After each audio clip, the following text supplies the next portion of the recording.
ماں کے آنسوؤں کی کرامت، ایک روح پرور واقعہ۔ حسن ایک ایسا نوجوان تھا جس کی پیشانی پر شرافت اور نیکی کے آثار بچپن ہی سے ہویدہ تھے۔ 5 وقت کی نماز کی پابندی اور والدین کی فرما برداری اس کا ترائے امتیاز تھی، لیکن قدرت کبھی کبھی اپنے نیک بندوں کو آزمائش کی بھٹی میں ڈال کر ان کے درجات بلند کرتی ہے۔ حسن گزشتہ کئی ہفتوں سے ایک ایسی شدید ذہنی کرب اور نفسیاتی دباؤ کا شکار تھا جس کا کوئی مادی علاج نظر نہیں آ رہا تھا۔ اس نے نامور معالجین کی طرف رجوع کیا، مہنگی ادویات استعمال کیں، یہاں تک کہ جید علماء کرام کے بتائے ہوئے وظائف پر بھی استقامت سے عمل کیا، مگر وہ بوجھ تھا کہ کسی طور کم ہونے کا نام نہ لیتا تھا۔ امتحانات سر پر تھے، وہ اس شش و پنج میں مبتلا تھا کہ اس بکھرے ہوئے ذہن کے ساتھ امتحان میں کیسے کامیابی پائے گا۔ ایک روز وہ کسی کام کی غرض سے گھر سے نکلا، جو محض چند منٹ کی مسافت پر تھا۔ ابھی اس نے دہلیز پار ہی کی تھی کہ پیچھے سے ماں کی آواز آئی، بیٹا حسنو۔ ماں لاڈ میں حسنو کہہ کر پکارتی تھی۔ حسن رک گیا۔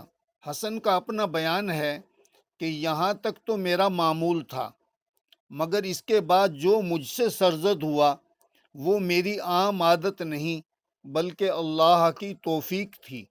میں اپنا ضروری کام چھوڑ کر الٹے پاؤں ماں کے پاس حاضر ہوا اور عرض کیا، جی امی، کیا حکم ہے؟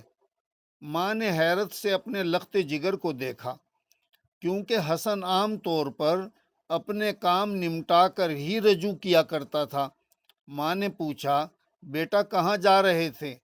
حسن نے ماں کو بتایا کہ میں اپنے کلاس فیلو کے گھر سے کتاب اٹھانے کے لیے جا رہا تھا۔ ماں نے کہا، بیٹا کتاب اٹھا کر بعد میں میرا یہ کام کر دینا۔ حسن نے مسکراتے ہوئے جواب دیا، نہیں امی، پہلے آپ کا کام ہوگا، میرا کام تو بعد میں ہوتا رہے گا۔ یہ کہہ کر حسن ماں کے کام چل دیا۔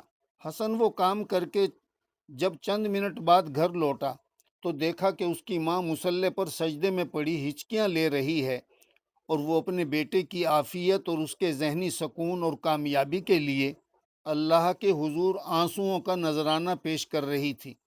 حسن خاموشی سے پاس بیٹھ گیا اور ان دعاؤں پر آمین کہنے لگا۔ اس کی اپنی آنکھیں بھی بھیگ گئیں۔ ماں نے سجدے سے سر اٹھایا، بیٹے کو سینے سے لگایا، اس کی پیشانی پر پیار دے کر ڈھیروں دعائیں دیں۔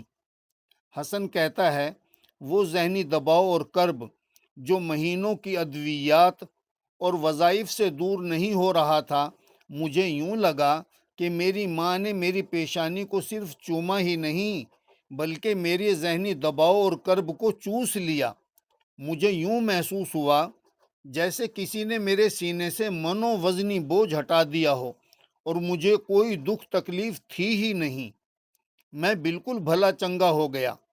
اپنے کام پر ماں کی پکار کو مقدم کرنے والے اس عمل نے عرش الہی پر دستک دے دی تھی۔ اللہ تعالی حسن کے اس عمل کا صلہ تو آخرت میں دیں گے، دنیا میں اس کی کچھ برکت عطا فرمائی۔ یہاں خاص نکتہ، والدین اپنے سب بچوں کو چھت بھی دیتے ہیں، لباس بھی مہیا کرتے ہیں، رزق کا نوالا بھی سب کے منہ میں ڈالتے ہیں، لیکن والدین کے دل میں جگہ اعلیٰ اخلاق اور سیرت و کردار سے ملتی ہے۔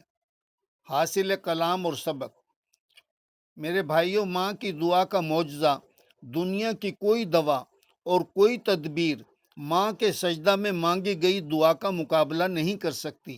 یہ وہ ہتھیار ہے جو تقدیر بدل دیتا ہے۔ ادب پہلا کرینہ ہے۔ حسن پہلے بھی نیک تھا، لیکن جب اس نے ادب کو ترجیح کے درجے پر رکھا تو اللہ تعالیٰ نے اس کی زندگی کی الجھی ہوئی گتھیاں پل بھر میں سلجھا دیں۔ قرآن پاک کی روشنی میں اللہ کریم فرماتا ہے، اور تمہارے رب نے حکم فرما دیا کہ تم اس کے سوا کسی کی عبادت نہ کرو۔ تمہارے رب نے حکم فرما دیا کہ تم اس کے سوا کسی کی عبادت نہ کرو اور والدین کے ساتھ حسن سلوک کرو۔ سبحان اللہ! اپنی عبادت کے ساتھ ماں باپ کے ساتھ حسن سلوک کو ملا کر پیش کیا۔ حدیث نبی صلی اللہ علیہ وسلم میں ہے، آپ صلی اللہ علیہ وسلم نے فرمایا، ماں کے قدموں تلے جنت ہے، یعنی دنیا اور آخرت کی تمام راحتوں کا راستہ ماں کی خدمت اور اس کے ادب سے ہو کر گزرتا ہے۔